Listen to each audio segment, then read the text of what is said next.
Hi there, this is Christine Collins with Transform Create, and I hope that you are having a lovely, magical day so far.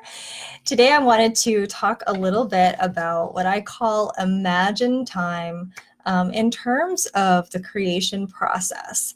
So when we are creating something new, whether we are writing content or we are designing a new program or we are writing something creatively, perhaps for a personal project, whatever it is that you're in creation mode for, there's a percentage of the energy that comes from the doing. So like when I'm writing a story or I'm writing something like a blog or some content, there's a certain amount of time where I have to sit down and come up with the ideas and select the right word choices and do that piece of it, the physical act of typing or writing. But there's also an even more important component, and one in which I can save myself some time with the activity of doing the creating if I allow for this imagining time. There have been times, and you've probably experienced this yourself if you're a creator, where you get an idea and it's flowing, it's coming. Your pen can't move fast enough. Your fingers can't fly over the keys of your computer quickly enough to get that idea down on paper. That's when you're really in the creative flow, and your time is used much more efficiently when that's happening for you, because the ideas are so juicy, they're just generating themselves. And that's true with almost any act of creating, whether you're making things for a program, you're writing content for your business, or you're doing something just for fun, just to be creative.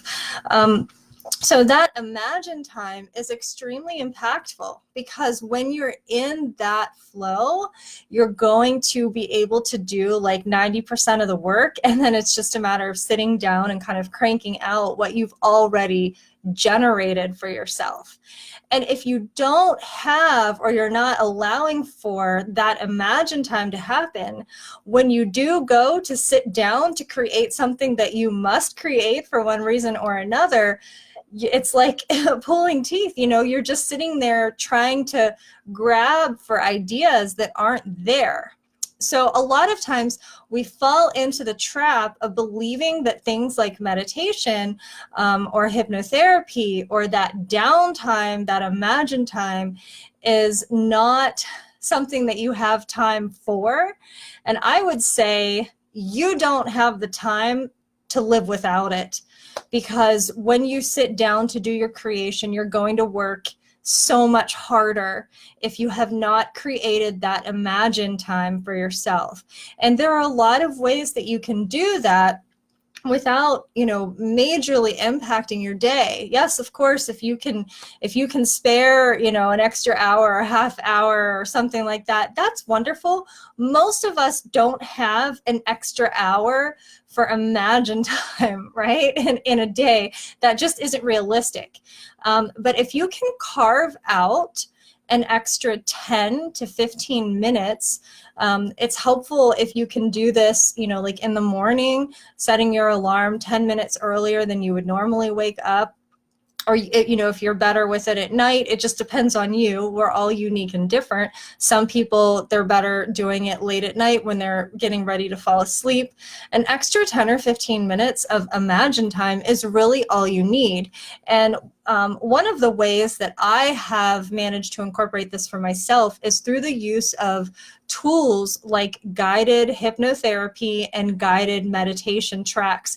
And I use a variety of different ones. I don't just listen to my own stuff. I actually am a consumer as well for this type of thing.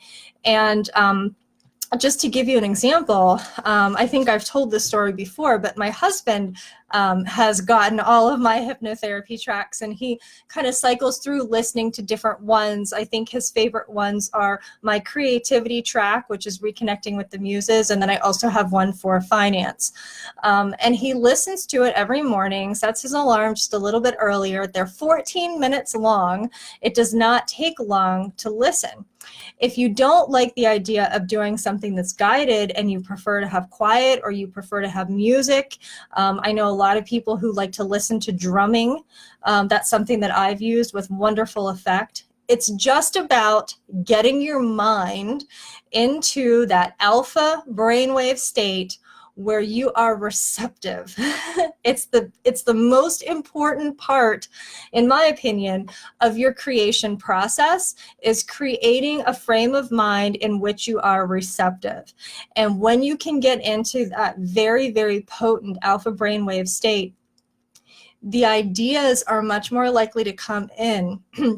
And what I have often found when I create that space for myself is that by the time I'm done meditating or allowing that time in that space, I'm jumping up, I've got a pen, I've got ideas, I need to write them down, because that's how powerful that time is. And then when I'm ready to sit down and do the work, my work flows so much more easily. So don't rob yourself of that imagined time just because you think you're short on time, because you may be wasting much more time in your creation by not allowing that imagined time.